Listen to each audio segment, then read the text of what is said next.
Bom dia, nós, caros alunos do Ginásio Municipal, João José Batista. É uma alegria estarmos novamente aqui contribuindo com a aprendizagem de vocês. Na primeira aula a gente falou da leitura, os tipos de as concepções de leitura e fizemos a leitura de poema. Relembro que lemos o poema Ilusões de Vida, de Francisco Otaviano. E fizemos também a leitura do poema Aula de Português de Carlos Drummond de Andrade. Nessa aula nós vamos prosseguir esse processo de leitura e hoje a leitura que vamos fazer, leitura de palavras e imagem, que na literatura chama-se poema concreto ou concretismo. Faremos também leitura de capa de revista e de tirinhas. Vamos lá.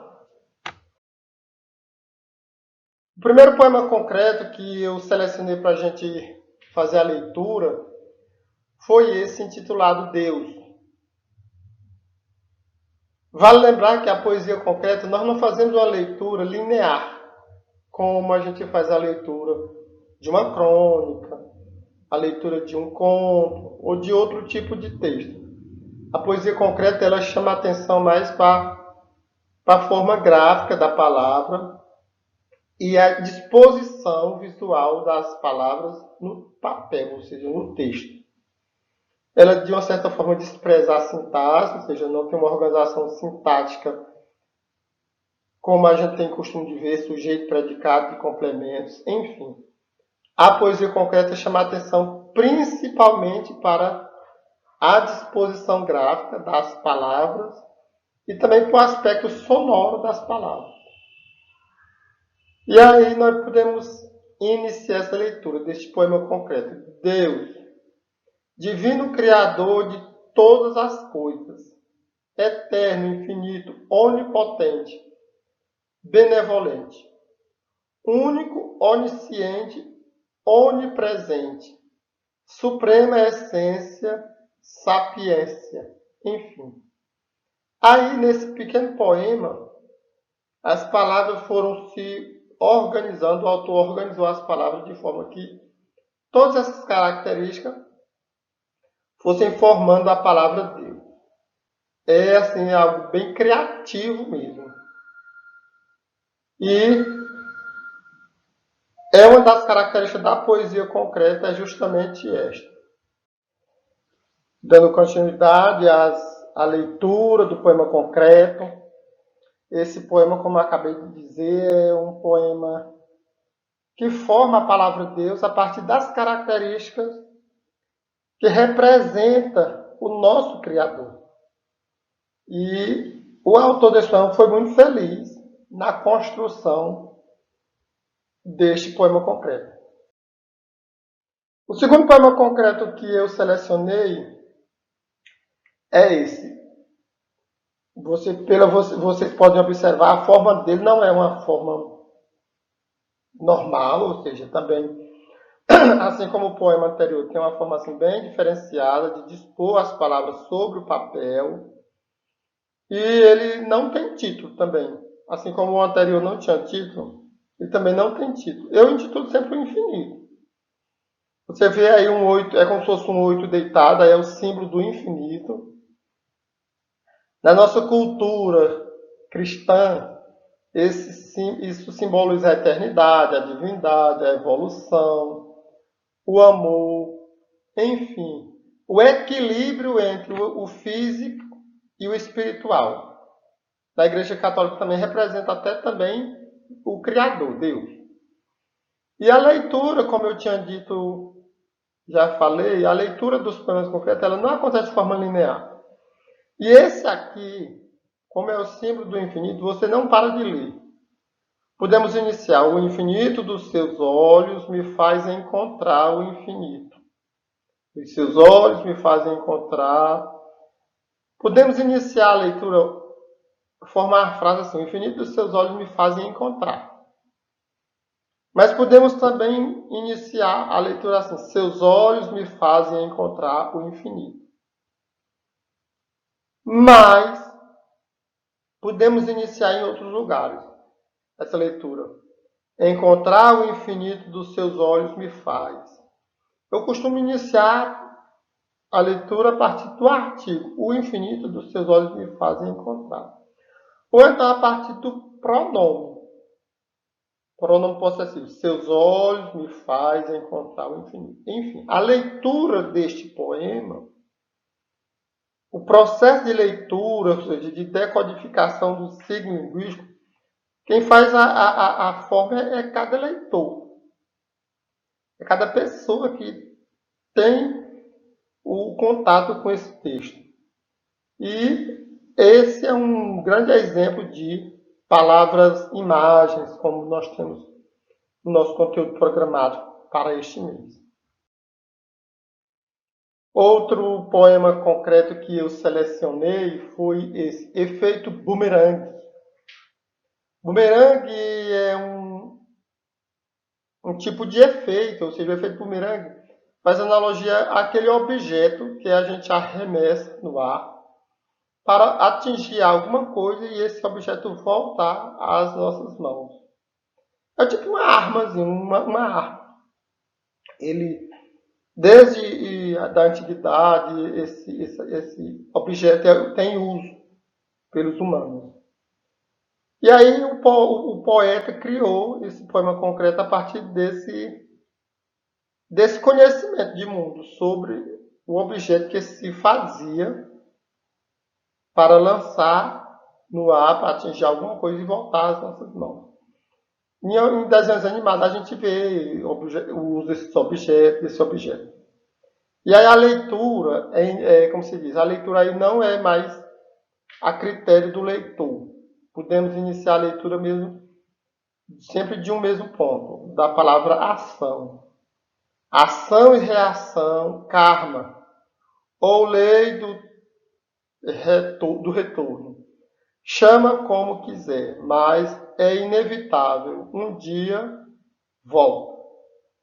Ou seja, aí a gente observa que a leitura parte da palavra ação, o processo de decodificação do signo. Observamos também que tem uma palavra aí que foi empregada na linguagem, utilizando-se a linguagem coloquial, ou seja, um linguajar bem popular, karma, ou seja, muito característico do dialeto mineiro, onde os mineiros usam a troca do L por R. E é um poema, como se diz, bem sugestivo também, que vai formando também o modelo, a disposição das palavras forma o desenho, quase o desenho do bumerangue.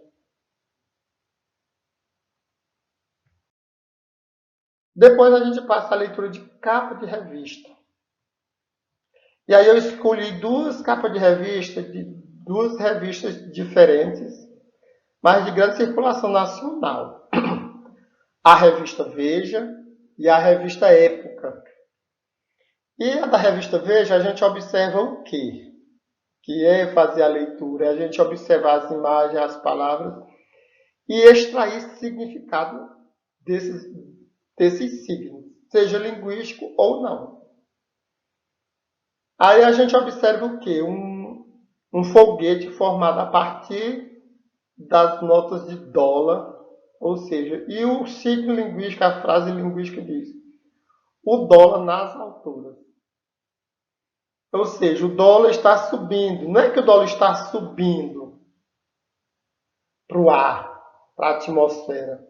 O valor do dólar, quando se comparado com o valor da nossa moeda, o real, está nas alturas, ou seja, o dólar supervalorizado e a nossa moeda, o real, super desvalorizada. Portanto, eu confesso que o criador dessa frase, dessa capa dessa revista, foi assim, usou de uma criatividade muito grande. E da revista Época, nós temos aí uma imagem do Brasil, e o sol cobrindo parte do Brasil. ou seja, faz uma analogia. É tanto que a frase é o eclipse do Brasil, ou seja, a gente sabe o que é eclipse. É quando o Sol e a Lua eles ficam no mesmo eixo e um cobre a parte do outro. Ou seja, ficam no mesmo eixo. Ou seja, o eclipse do Brasil quer dizer que o Brasil está sendo absorvido. O Brasil está sendo absorvido pelo mercado internacional e cada vez mais o Brasil está perdendo o seu poder, a sua economia. O Brasil está economicamente, como se diz, falido. E aí, muito interessante, é que o autor utilizou-se também de uma intertextualidade com o poema José, do poeta Carlos Drummond de Andrade, que ele coloca aí 4 versos. A festa acabou, a economia empancou, o investidor fugiu, e agora? Ou seja, o criador desta capa foi por demais criativo. E isso mostra o seu processo também de repertório de leitura, quando ele utiliza versos do poema José, do poeta Carlos Drummond de Andrade, que é um dos poemas mais famosos do poeta, que ele diz: e agora, José, a festa acabou, a luz apagou, o povo sumiu, a noite esfriou, e agora, José?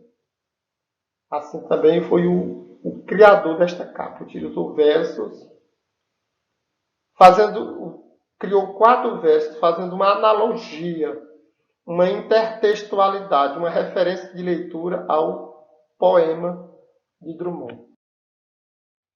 Depois, nesse processo de leitura, ainda nós tínhamos como gênero também a tirinha. E aí eu selecionei essa tirinha muito, como faço igual a linguagem do jogo, muito legal para a gente fazer uma análise dela.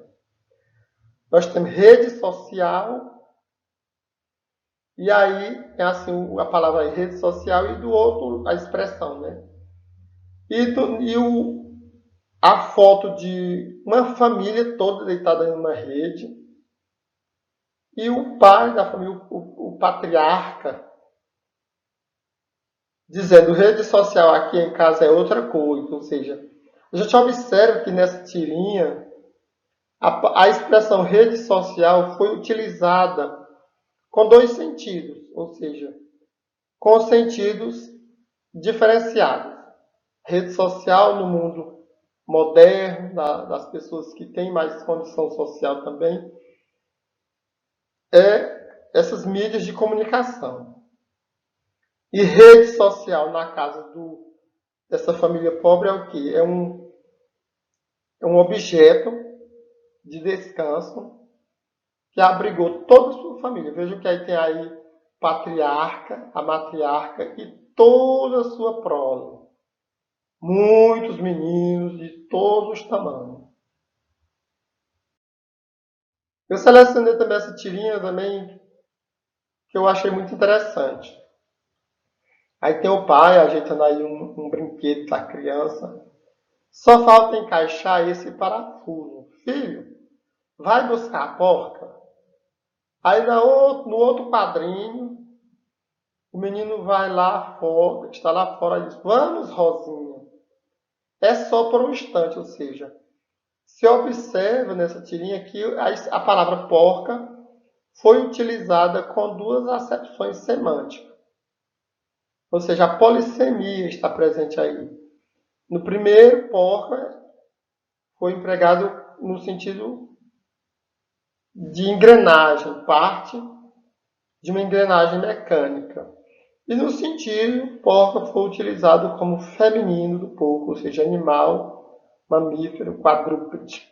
Enfim, sabemos que as palavras têm esse poder de ter significados diferenciados, principalmente de acordo com seus contextos de emprego.